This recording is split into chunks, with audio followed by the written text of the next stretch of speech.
మానస సరోవర్ యాత్రకు వెళ్లిన తెలుగు యాత్రికులు తీవ్ర ఇబ్బందులు పడుతున్నారు. వాతావరణం అనుకూలించగా విమానాలు నిలిచిపోవడంతో 65 మంది సిమికోట్లో చిక్కుకుపోయారు. తమను సురక్షిత ప్రాంతాలకు తరలించాలని అధికారులను తెలుగు యాత్రికులు కోరుతున్నారు.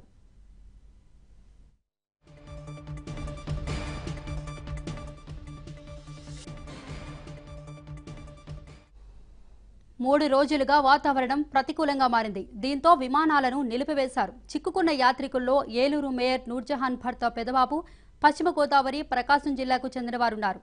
మంచు పడుతూ ఉండడంతో తీవ్ర ఇబ్బందులు పడుతున్నారు.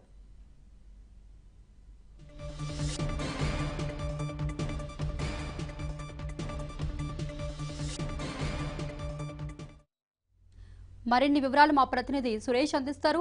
సురేష్, మానస సరోవర్లో చిక్కుకున్న తెలుగు యాత్రికుల పరిస్థితి ఎలా ఉంది? ఎక్కువ మంది ఏ ప్రాంతానికి చెందిన వారు ఉన్నారు? మానస సరోవర్ యాత్రకి ఇటు ప్రకాశం జిల్లాతో పాటు రాష్ట్ర వ్యాప్తంగా మొత్తం 65 మంది ప్రయాణికులు యాత్రను కొనసాగించారు. అయితే 22వ తేదీ, గత నెల 22వ తేదీ చెన్నై నుంచి లక్నో వరకు ఫ్లైట్ లో వెళ్లిన యాత్రికులు అక్కడి నుంచి వాయుదూత్ అనే చిన్న విమానాల ద్వారా సిమికోట్ కు, అక్కడి నుంచి హెలికాప్టర్ ద్వారా మానస సరోవర్ యాత్రకు చేరుకుంటున్నారు. అయితే గత 4 రోజులుగా అక్కడ తీవ్ర ప్రతికూల వాతావరణం ఏర్పడటంతో దాదాపు 3 రోజుల పాటు ప్రయాణికులను అక్కడే మానస సరోవరంలోనే 3 రోజులు నిలిపేయడం జరిగింది. అనంతరం కొంత వాతావరణం అనుకూలంగా ఉండటంతో అక్కడి నుంచి మళ్ళీ సిమికోట్కి తరలించారు. అక్కడ కూడా ప్రస్తుతం తీవ్ర ప్రతికూల పరిస్థితులు నెలకొన్నాయి. దాదాపు 65 మంది ప్రయాణికులు విజయవాడ, అదేవిధంగా పశ్చిమ గోదావరి, ఇతర ప్రాంతాలకు చెందిన మొత్తం 65 మంది ప్రయాణికులు, ఏపీకి సంబంధించి 19 మంది, అదేవిధంగా తెలంగాణకు సంబంధించి మరో 23 మంది ప్రయాణికులు కూడా యాత్రికులు కూడా అక్కడే ఉన్నారు.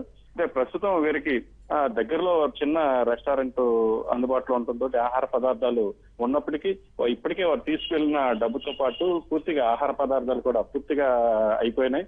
దీంతో వారు తీవ్ర ఇబ్బందులు ఎదుర్కొంటున్నారు. ఏ ఒక్క అవకాశం ఉన్నా తమను ఇక్కడి నుంచి సురక్షిత ప్రదేశాలకు తరలించాలని మాత్రం వారు చెప్తున్నారు. మధుశ్వేత, పరిస్థితి అదుపులోకి రావడానికి ఎంతకాలం పట్టొచ్చు సురేష్ అక్కడ?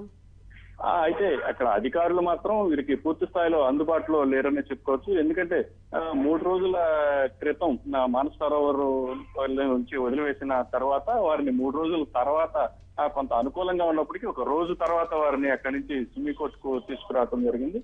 అక్కడ సిమికోట్ కూడా వచ్చి వారు ఇప్పటికే 3వ రోజు గడుస్తుంది. అయినప్పటికీ అధికారుల నుంచి మాత్రం పూర్తి స్థాయిలో వారికి ఎటువంటి ఆదరణ లభించలేదని చెప్పుకోవచ్చు. ఎందుకంటే ఆహార పదార్థాలను కూడా వీరు స్వయంగా పక్కనున్న హోటల్ ద్వారానే పొందుతారు, కానీ అక్కడి నుంచి అధికారులు మాత్రం వీరికి ఎటువంటి ఆహార పదార్థాలు సరఫరా చేయలేదు. అదేవిధంగా అక్కడి నుంచి యాత్రను తిరిగి ఎప్పుడు కొనసాగిస్తారనే కూడా వీళ్ళకి స్పష్టమైన సమాచారం కూడా ఇవ్వకపోవడంతో పక్క యాత్రికులు, అదేవిధంగా వారి కుటుంబ సభ్యులు కూడా తీవ్ర ఆందోళన చెందుతున్నారు. ఎప్పుడు అక్కడి నుంచి బయటపడతాం అనే ఆందోళన మాత్రం వారి దగ్గర నుంచి కనిపిస్తుంది.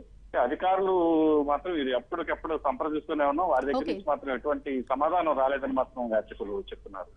ఓకే సురేష్.